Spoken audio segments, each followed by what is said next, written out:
नमस्कार दोस्तों, type setting mathematical text with latex की क्लास को आगे बढ़ाते हुए आज हम कुछ पॉइंट्स पर और डिस्कस करेंगे। मैथमेटिकल मोड या math mode and centering align environment, इससे जुड़े हुए कुछ क्वेश्चंस हैं जिससे हम इसको क्लैरिफाई करेंगे। हमारा पहला क्वेश्चन है, how do you right N equation in latex without numbering?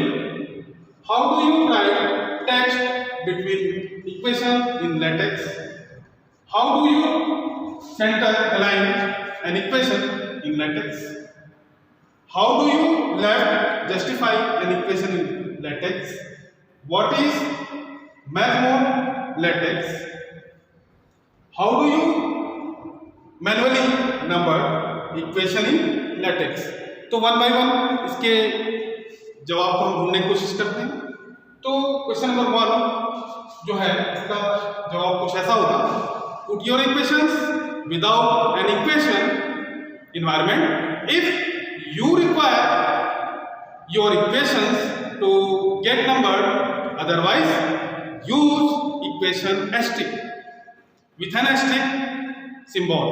If you need equations without the line number as shown in our example, utilize the split environment if you would like to split the equations into similar या smaller parts. अब इसी question को अगर हम हिंदी में समझने की कोशिश करें तो सबसे पहले तो हमारा सवाल क्या था, ये देखिए। हमारा सवाल ये था कि आप बिना क्रमांकन के लेटेक्स में इक्वेशन को कैसे लिख सकते हैं। तो इस सवाल का जवाब मैंने हिंदी में इंग्लिश में क्या दिया था, उसका हम हिंदी वर्जन देखते हैं, सुनते हैं क्या है। यदि समझने की कोशिश कीजिएगा, यदि आपको अपने समीकरण को क्रमांकित करने की आवश्यकता पड़ती भी है तो अपने समीकरण को एक समीकरण वातावरण में रखें, एनवायरनमेंट में रखें। अन्यथा यदि आपको रेखा संख्या के बिना समीकरणों की आवश्यकता है तो समीकरण एस्टेरिक तारांकन चिन्ह जिसको कहते हैं, चिन्ह के साथ उपयोग करें, जैसा कि मैंने उदाहरण में बताया। यदि आप समीकरणों को छोटे भागों में विभाजित करना चाहते हैं तो विभाजित वातावरण या एनवायरनमेंट का उपयोग करें। नाउ हमारा दूसरा सवाल क्या था? हमारा दूसरा सवाल ये था, how do you right text between equation in latex. ये हमारा दूसरा सवाल था, इक्वेशंस के बीच में हम टेक्स्ट कैसे लिखें लेटेक्स में। तो इसके लिए मैंने क्या अभी तक आंसर बताया है? अभी तक तो बताया ही नहीं, बताऊंगा। चलिए, तो क्या आंसर हो सकता है? तो प्लेसिंग टेक्स्ट बिटवीन इक्वेशंस, ठीक है। तो क्या क्या हो सकते हैं? 5 पॉइंट होंगे। कौन कौन से पॉइंट्स होंगे? पहला कमांड, पॉइंट्स नहीं कह सकते, उसको कमांड कहेंगे। तो पहला कमांड क्या होगा? Backslash document class curly bracket article. दूसरा कमांड क्या हो सकता है? Use package backslash use package और कर्ली ब्रैकेट मैथ मोड, ठीक है। और तीसरा कमांड क्या हो सकता है? तीसरा command backslash begin align curly bracket. चौथा कमांड क्या हो सकता है? चौथा कमांड हमारा होगा backslash inter text and curly bracket centering text. पांचवा कमांड हमारा क्या हो सकता है? पांचवा कमांड हमारा होगा backslash end align curly bracket. तो ये कमांड के बारे में जैसा कि मैंने पहले इंस्ट्रक्शन दिया है, हमें command as it is note करना है। अगर हम इन पांचों कमांड को हिंदी में समझने की कोशिश करें तो, हालांकि अपने को लिखना इंग्लिश में ही है, ठीक है। सवाल क्या था? सवाल ये था कि आप लेटेक्स में समीकरण के बीच में टेक्स्ट को या पार्ट को कैसे लिख सकते हैं। तो इसका जवाब मैंने क्या दिया? समीकरणों के बीच में टेक्स्ट को कुछ इस तरीके से रखा जा सकता है जिसके लिए हमारे पास 5 अलग अलग कमांड हैं। पहला कमांड क्या मैंने बताया?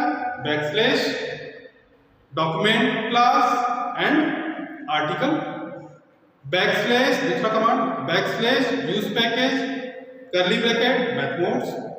Third command backslash begin end align, जिसको कि हम संरेखण भी कह सकते हैं। फोर्थ कमांड क्या है? Intertext backslash intertext, then curly bracket, then backslash centering text या टेक्स्ट को केंद्रित करना कह सकते हैं। एंड फिफ्थ अपन जो कमांड बताया था वो ये था कि बैकस्लैश एंड और अलाइन कर्ली ब्रैकेट, तो अलाइन को अपन संरेखण भी कहते हैं हिंदी में। ये था इसका जवाब। Now our third question is how do you center align an equation in LaTeX। तो इसका जवाब क्या हो सकता है, देखते हैं, समझने की कोशिश कीजिएगा। Instead of centering you may consider to align all equations at the equal sign and center the whole multiline environment. For this use the align or align string environment. See the AMS Math user guideline or type text doc AMS doc at the command prompt. In any case, use AMS Math. अगर हम इसी को हिंदी में समझने की कोशिश करें तो आप LaTeX में समीकरण को केंद्र में कैसे संरेखित कर सकते हैं, यही हमारा सवाल है। और इसका जवाब क्या हो सकता है, जवाब ये होगा कि केंद्रित करने की बजाय आप सभी समीकरणों को एक समान चिन्ह पर संरेखित करने की कोशिश करें और पूरे मल्टीलाइन वातावरण को या एनवायरनमेंट को केंद्र में रखने की कोशिश करें। इसके लिए अलाइन या अलाइन स्ट्रिंग परिवेश का उपयोग करें। AMS मैथ उपयोगकर्ता जो है इसकी मार्गदर्शिका या गाइडलाइन को फॉलो करें या कमांड प्रॉम्प्ट पर texdoc AMS doc type करें। किसी भी मामले में AMS मैथ का उपयोग कर सकते हैं। Now our next question is how do you learn justify an equation in LaTeX। जवाब क्या हो सकता है, left alignment of multiline equation is in LaTeX to provide या to produce left aligned formulas, a column separator and must be put before the line break. Double slash. In other case, the formulas will be aligned in the center as in the rest of the environments that we will show. अगर हम इसको हिंदी में समझने की कोशिश करें तो हमारा सवाल क्या था, हमारा सवाल ये था कि आप अपने LaTeX डॉक्यूमेंट में एक समीकरण को सही ठहराने के लिए कैसे कह सकते हैं, कैसे बता सकते हैं, कैसे छोड़ सकते हैं उसको।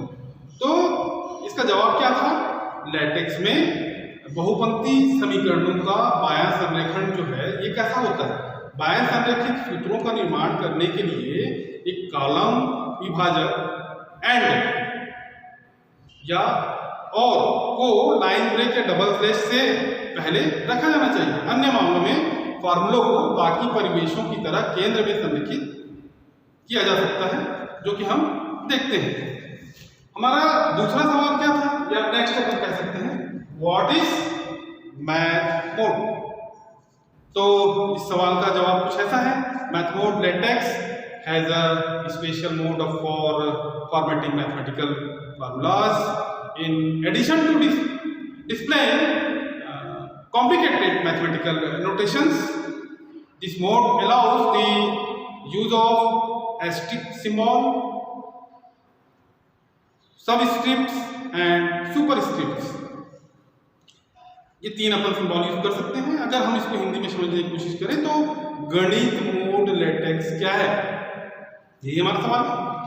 तो इस सवाल का जवाब कुछ ऐसा था कि गणित मोड LaTeX में गणितीय सूत्रों को प्रारूपित करने के लिए की एक ये विशेष विधा है।